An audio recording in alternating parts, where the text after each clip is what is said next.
relationships and love and marriage has been one of the biggest, deepest, truest teachers of my life. So I'm really, really grateful um, that I can share these lessons, especially knowing that before I learned them, it caused me and my partner a lot of pain.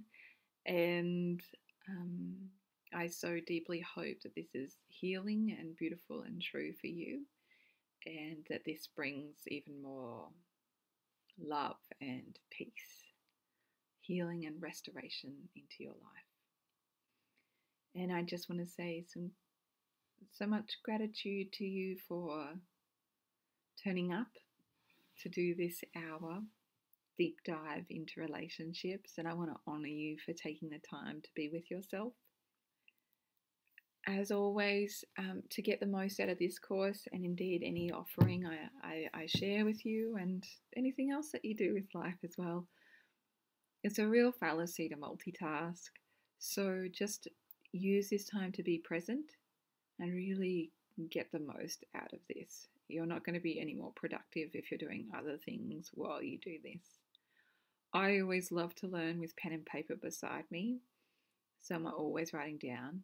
Give yourself actionables, even though that this is like one of the softer heart kind of ones. There's still going to be things where you think, oh, I need to be doing this, or I need to investigate this further. So just write those down. I always like to do them with a capital A and a circle at the start, and that really, when you look over notes, you really quickly see what's an actionable item. So, I'm going to be sharing in this workshop um, is my personal story of breaking and making a marriage, how we suffered, and the lessons that we learned from that time, and how the suffering has brought us even closer together and given us the most beautiful lessons that we'll ever learn in this life. I'm also going to be sharing away common ways that you might be fucking up, messing it up, without even realizing it. We are such tender human beings, and we often don't realize. We think that we're doing completely the right thing and don't realize that we're actually not assisting a relationship to be as loving and powerful as it could be. And we're really just talking about how to have healthy, thriving, and loving relationships. I also want you to know, like, I am not an expert in this, and I don't ever plan to be.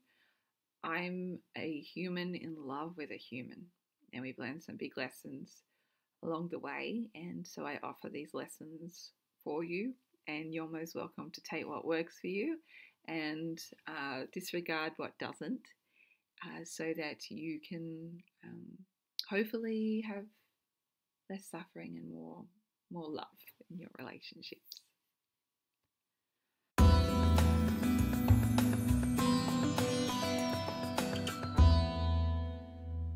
So let's talk real love, how to build it from the ground up, and all of that wisdom that we learned in relationship counseling. So the first and foremost one is about communication, and everyone's like, oh, communication, because it sounds so fucking boring, and yet it underpins everything that happens in life. And so often we do it really, really, really badly in a way that doesn't bring us closer and in more loving connection with the people that we are communicating with. And before we begin, this is something that I had to really, really understand and learn. I didn't know this. Your job is not to be right. Your job is not to convince your partner of anything or make them feel a different way or change their opinion to be your opinion. Your job is just to listen and understand them. And so when you stop being combative, I definitely was. I was super fucking combative. When you finally get that your job is to really understand your partner and listen, no matter what they're saying, everything changes. So, a sports analogy. Oh my God, wait for it. I'm talking about sport. We walked into the relationship counselors. This isn't the analogy, this is actually the real story. And we started talking things out. And he said, right, what's the problem? We went through it all. And he said, great. Well, guys, you aren't on each other's team. And it's like, damn straight. Of course I'm not on his team. Like, hello, I'm on the winning team. And that winning team is Leonie. And it had never ever occurred to us that the job of a marriage and the job of a relationship is to be on each other's team. And he said, now it's not about you versus them. It's about you and them together. You're a team. And what you want is for each other to succeed and be happy. That, I know that sounds ridiculously simple, but I promise you I had no idea. And from then on, our relationship counselor would kind of coach us and go, you need to get on each other's team. You don't have each other's backs here. You're not playing the game in a way that's actually going to help you win because you're not on each other's team. So that for me was really, really useful to see myself actually align with Chris and start seeing the world through his eyes and really wanting him to achieve and be happy as well. Because before, both of us saw the relationship as Team Leonie versus Team Chris. And we were always trying to win against each other and prove our point and all of that kind of stuff. Be the right one. And it was not helping anybody or anything. And I know that sounds so silly, like when you think about it. Of course it wasn't going to work, but that's what was happening in our head. So I just want you to think at this moment, are we on each other's team, or not? And if you're not, what do you need to do in order to start being on each other's team? So let's go through communication blockers. I definitely was horrific at communication blockers. In fact, one really useful thing that our relationship counsellor did was he printed out a big list of communication blockers and he got us to circle all the ones that us as individuals use. And I basically circled the whole sheet because, like I said, very gifted at that whole communication blocking front. And whereas Chris, who had his own stuff to work through, he had very few communication blockers. He was much better at listening than I was. So here are some communication blockers. I want you to write down all of the ones that you do, and let's just talk about you. So don't think about them at this point in time. Because it can be really, really easy to judge what other people are doing and go, well, he does this and he does that. I want you to think about what you actually do and take responsibility for it. So interrupting, saying you shouldn't feel that way, you should feel something else. Cutting the conversation short because you don't want to listen. Expecting mind reading to take place. Speaking over the top of the other person. Insulting, blaming, accusing someone of always, like you always do this or you never do this. That's called globalizing. Gaslighting, which is talking about things that have happened in the past and more specifically kind of making up shit about them in a way that means that past stuff, the stuff that you're raising wasn't necessarily true and you're just saying shit to bring up a point. That's actually gaslighting, and it's a really unhealthy psychological tactic.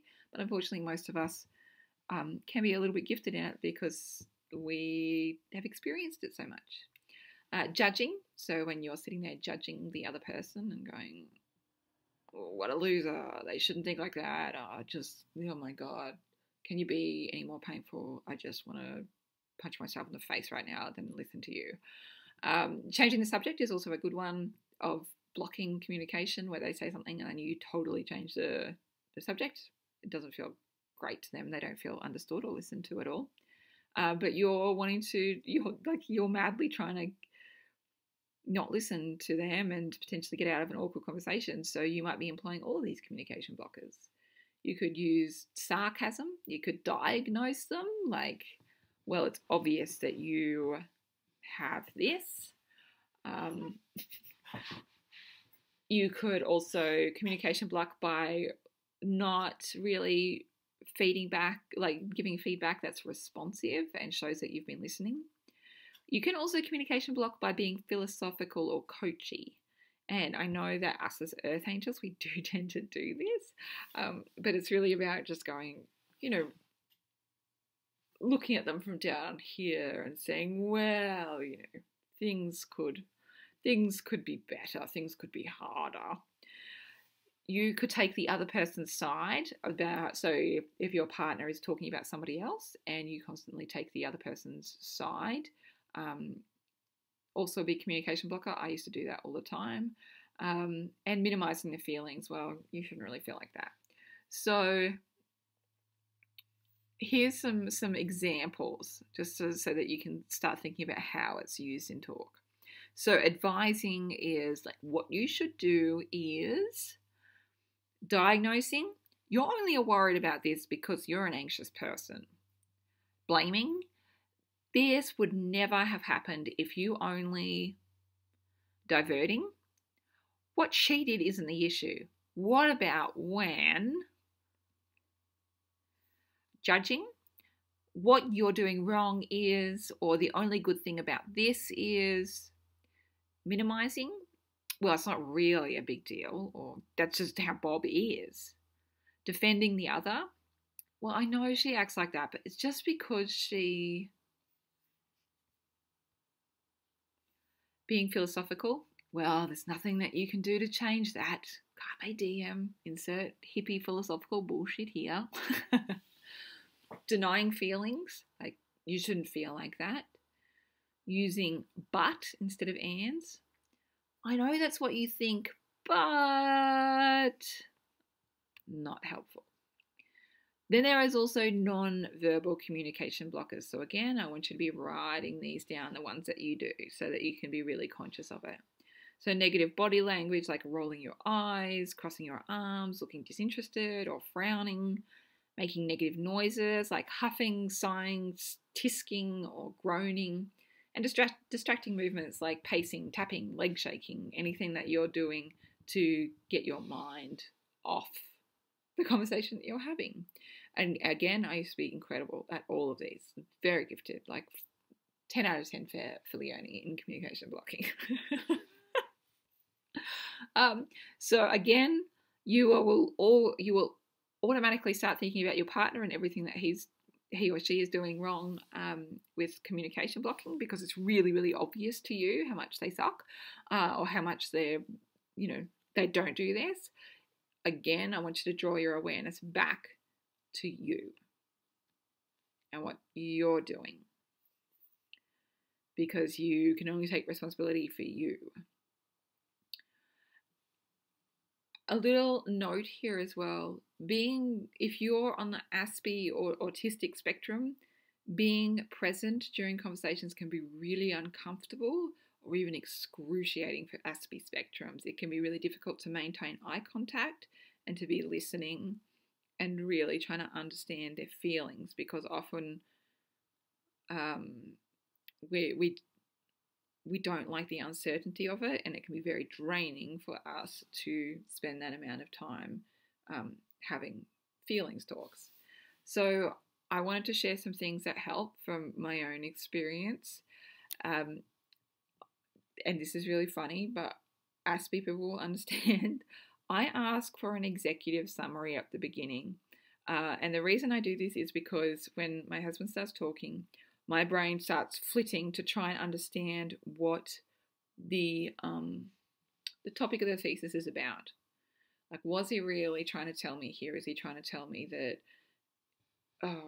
like he's unhappy with the amount of lack of time that we're spending together, or is there something that's happened that's upset him, or is he just wanting to share his feelings and there's nothing to fix?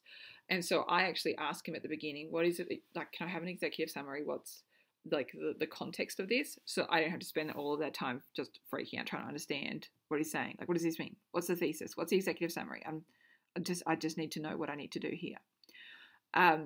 We also set aside a time to talk. And so he now knows not to just launch into a conversation with me, especially if I'm doing something else like reading or working. Um, I'll say, "Oh, did you want to set aside a time to talk?" And he'll say, "Yeah, okay." And I say, "Well, could we do it in like 10 minutes, or can we do it?" We've even booked it into the calendar. It just really helps, especially with kid wrangling and all of that sort of stuff. Um, Having weighted blankets on top of an Aspie person during those conversations can help as well. So you can get weighted blankets that just sit on your lap. Bookending it with decompression time. So I wouldn't be going from one conversation into an important listening conversation the next into another conversation. I would be having like really quite a bit of quiet time before a long conversation. I know they can be really hard, especially when it's work or kids and things like that, but it's just something that I always remind myself. Um, I also ask Chris if he feels okay about me drawing or doodling while he's talking, and he knows that it helps me to think and listen better, and I'll even take notes when he's talking about what he's saying, and he knows that I'm concentrating fully on him. It just helps me to listen a little bit more. You can also get a fidget cube to play with in your pocket. If you just Google fidget cube, you'll be able to find them. They're the things that help. Like they're just a cube that helps, like that you can fidget with while you're talking, and that helps a lot.